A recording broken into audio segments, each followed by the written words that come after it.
हम थैंक्स कहना चाहते हैं शिवराज सिंह चौहान को, लेकिन पूरा देश चाहता है माननीय नरेंद्र मोदी ये फिल्म पूरे देश में बंद होना चाहिए, रिलीज नहीं होना चाहिए। कि मान मर्यादा क्या जाने वो कीड़ा गंदी नाली का।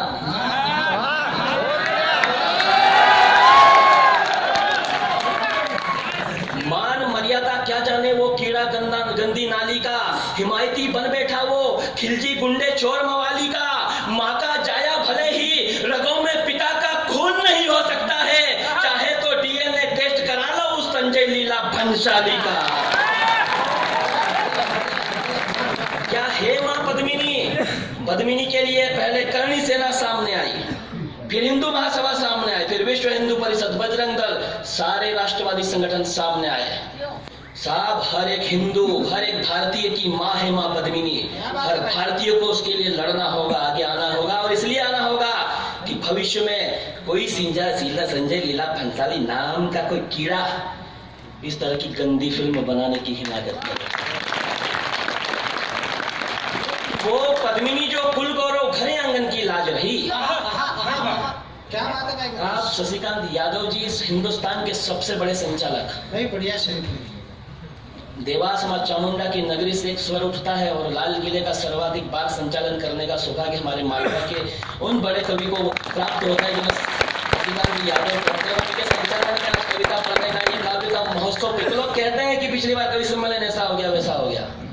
अध्यक्ष महोदय, मोटा भाई, मैं आपके उन 3 पार्षदों को भी प्रणाम करता हूँ, कीर्तेश भाई, अनिल मुलेवा जी और वो लाला चौधरी। एक ही जिनकी होटल है उनका क्या नाम है? अनिल जी। अनिल भाई। ये वो टिफिन पहुंच गए ना?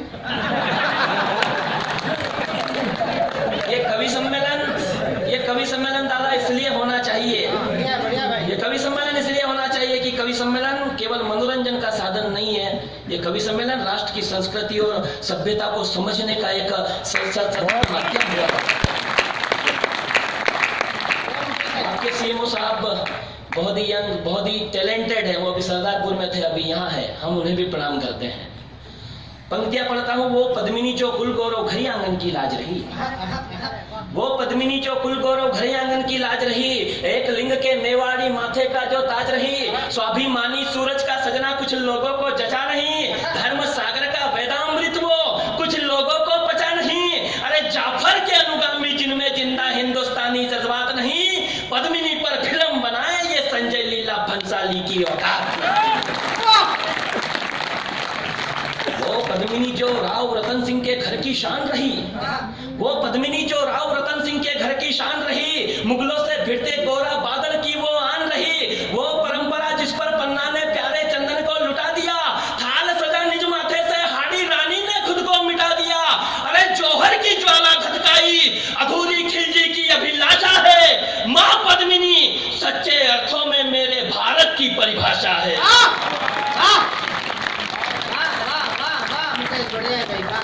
और साहब क्या परिवर्तन हुआ लास्ट 4 ईयर में 4 साल में? क्या परिवर्तन हुआ? हमने एक चाय बेचने वाले को इस देश का सिंहासन सौंप दिया। वो मनीषा किगरैया नाम का एक मिनिस्टर हुआ करता था। उसने कहा कि चाय बेचने वाला व्यक्ति कभी इस देश का प्रधानमंत्री नहीं हो सकता है। और नरेंद्र मोदी को तो ऑल इंडिया कांग्रेस कमेटी में चाय का स्टॉल खुलवाएंगे।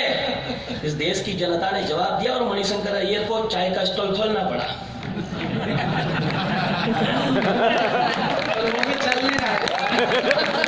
क्या पढ़ता हूँ कि एक चाय बेचने वाले को दिल्ली के सिंहासन पर क्यों बिठाना पड़ा? यूं तो चाय बेचकर भी गुजारा हो रहा था। पर भारती की दुर्दशा पर व्यथित मन रो रहा था। जरा झांक कर देखो भारत के पौराणिक इतिहास में। कंसवध करने वाले कान्हा जन्मे कारावास में। तानाशाहियों सामंतवादियों के मिथ्या भ्रम को तोड़ना पड़ा। और सत्ता के भूखे भेड़िए देश ना बेचते, इसीलिए चाय का धंधा छोड़ना पड़ा।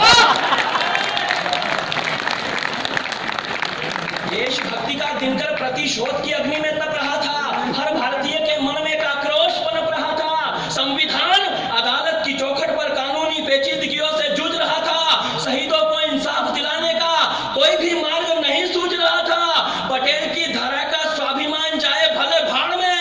मैडम लगी हुई थी पप्पू को पीएम बनाने की जुगाड़ में। इस देश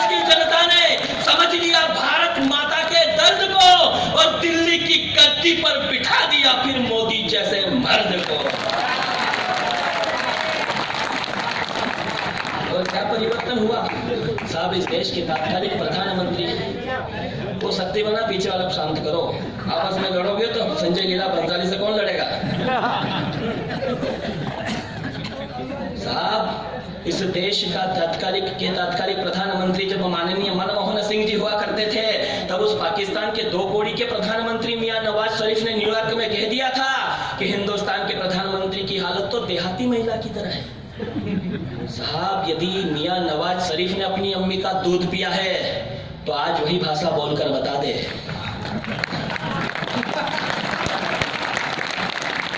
लेकिन साहब, हमें तो पीड़ा तब भी हुई, इसलिए हुई कि हिंदुस्तान की गांव की महिला, हिंदुस्तान की देहात की महिला, ब्रह्मांड की सर्वशक्तिमान नारी, उसकी तुलना मनमोहन सिंह जैसे कमजोर व्यक्ति से कर दी। तब कई साहब, आप सभी के संस्कारों को आमंत्रण देते हुए पंक्तियां पढ़ना चाहता हूं कि हिंदुस्तान की गांव की महिला का, हिंदुस्तान की देहात की महिला का क्या महत्व हुआ करता है। पंक्तियां पढ़ता हूं कि वो देश जो दगाबाज दोगलों से शासित रहा, उसका वो प्रधान जो स्वयं अपने ही देश से निष्कासित रहा, तमका पुजारी वो जानता नहीं है सत्व को, वो जानता नहीं है हिंदुस्तान की देहाती महिला के महत्व को। वनवासी सबरी के द्वार पर स्वयं मर्यादा पुरुषोत्तम आते हैं, गोकुल की यशोदा का माखन खाकर कान्हा जगत गुरु बन जाते हैं। वो भूल गया बंगा की विद्यावती के बेटे भगत सिंह ने असेंबली में बम फोड़ दिया था, और भावना की जगलानी के बेटे शेखर ने फिरंगियों को जवाब मुंह तोड़ दिया था।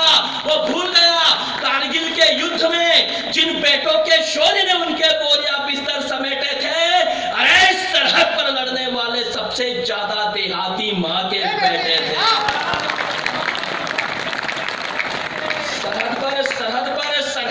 सरहद पर लड़ने वाले सबसे ज्यादा देहाती मां के बेटे थे। वो मां जो सूरज से पहले उठकर गायों का दूध दुहा करती है, क्या बात। वो माँ जो सूरज से पहले उठकर गायों का दूध दुहा करती है, वो दादी जो झोपड़ी में रहकर भी पौधों की सलामती की दुआ करती है, वो बहिना जो गोबर सने हाथों से भाई के लाड़ लड़ाया करती है, वो काकी जो गालियां देकर भी जिंदगी के सबक पढ़ाया करती है, वो फसल काटने वाली, वो गोबर बीनने वाली, अरे सबकी सभी स्वाभिमान हमारी है।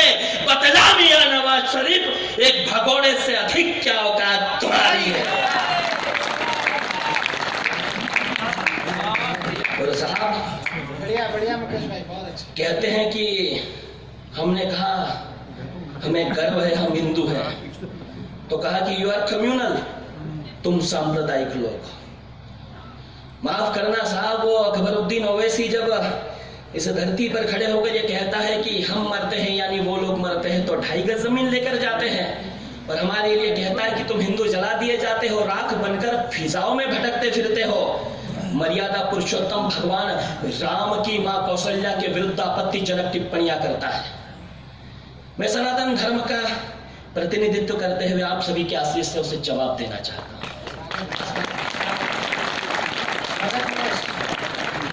कि वो मूर्ख जो समझ ही नहीं पाया अशफाकुल्लाह और अब्दुल हमीद के बलिदानी संदेशों को, वो मूर्ख जो समझ, उसने कहा कि तुम हिंदू जला दिए जाते हो, राख बनकर फिजाओं में भटकते फिरते हो। तब पंक्तियां पढ़ता हूं कि वो मूर्ख जो समझ ही नहीं पाया अशफाकुल्लाह और अब्दुल हमीद के बलिदानी संदेशों को, वो भला क्या समझ पाएगा सनातन धर्म के उपदेशों को। हिरण्य कश्यप ने नहीं स्वीकारा क्षीर सागर के स्वामी की सत्ता को, और महिषासुर ने भी नहीं माना मां दुर्गेश्वरी की महत्ता को। दादी जी ने हड्डियों का दान दिया, महादेव ने कालकुट विष को बचा दिया था। अरे बात थी विश्वास की तो जलती होलिका की गोद से भी प्रहलाद को बचा लिया था। बात थी विश्वास की तो जलती होलिका की गोद से भी प्रहलाद को बचा लिया था। स्वधर्मेण निधनम श्रेयः, और वो शकीबुर रहमान संसद भवन में खड़े होकर ये कहता है कि मैं वंदे मातरम नहीं गा सकता क्योंकि मेरा मजहब मुझे इस बात की इजाजत नहीं देता। तब हमें सत्य सनातन हिंदू धर्म पर गर्व क्यों होता है कि स्वधर्मे निधनम श्रेयः गीता का सार है। जन्मभूमि स्वर्ग से भी महान ये रामायण के संस्कार हैं। जटायु जैसे पक्षी राष्ट्र धर्म के लिए त्रिलोकपति रावण से भिड़ जाया करते हैं, और अभिमन्यु जैसे बालक भी चक्र व्यूह में आगे बढ़ जाया करते हैं। सो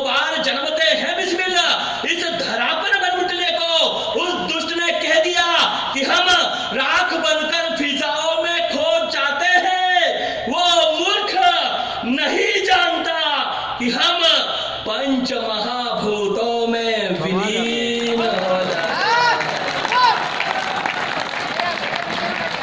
राम राम राम राम के होने का सबूत अदालत मांगती है। विश्रवा पुत्र के पांडित्य पर केकसी के कुल का साया था। विश्व हम घर घर जानते हैं, बच्चा बच्चा हिंदुस्तान का जानता है। एक समय आया साहब, आप एक समय था, धर्म संकट में था।